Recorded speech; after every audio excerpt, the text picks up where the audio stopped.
Il y a quelques jours, les promos de l'école Architectone sont partis visiter le 17e arrondissement. L'idée était de comprendre ce qu'il se cache derrière la grande tour de la porte de Clichy et la nouvelle ZAC des Batignolles. Alors, quels grands concepts architecturaux, quels choix esthétiques et quelle politique de la ville? Notre promo vous emmène en balade. Rendez-vous était pris face au tribunal de grande instance de la porte de Clichy. Ce bâtiment est dessiné par Enzo Piano, à qui l'on devait déjà un bâtiment célèbre de Paris, le reconnaissez-vous?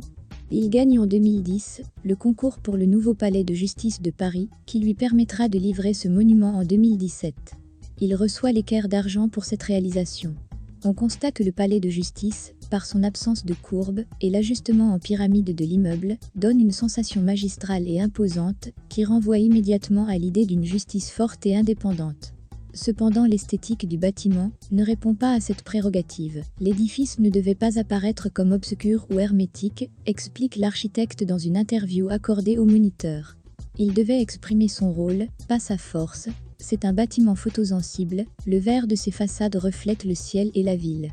Pour ce qui est de la disposition en terrasse, 500 arbres doivent y être plantés, permettant au bâtiment de s'inclure aussi dans une idée écologiste de l'architecture.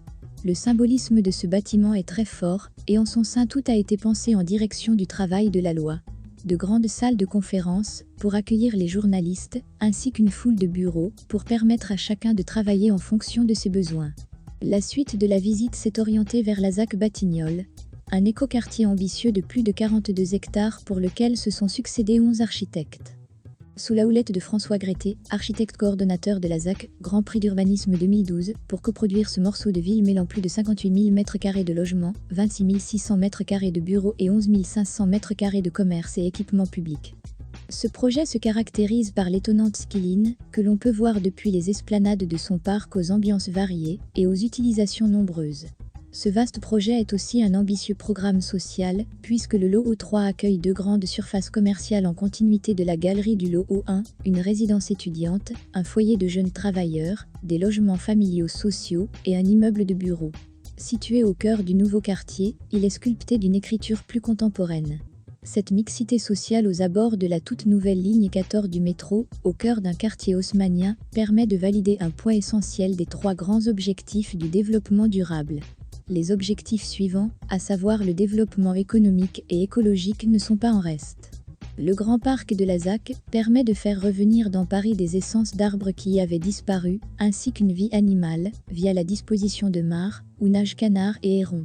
Toujours dans cette perspective, le cahier des charges des immeubles était très clair et chaque appartement devait être traversant, afin d'empêcher la mise en place de climatiseurs. L'isolation a évidemment été pensée dans les dispositions les plus modernes et chaque appartement a sa terrasse privative.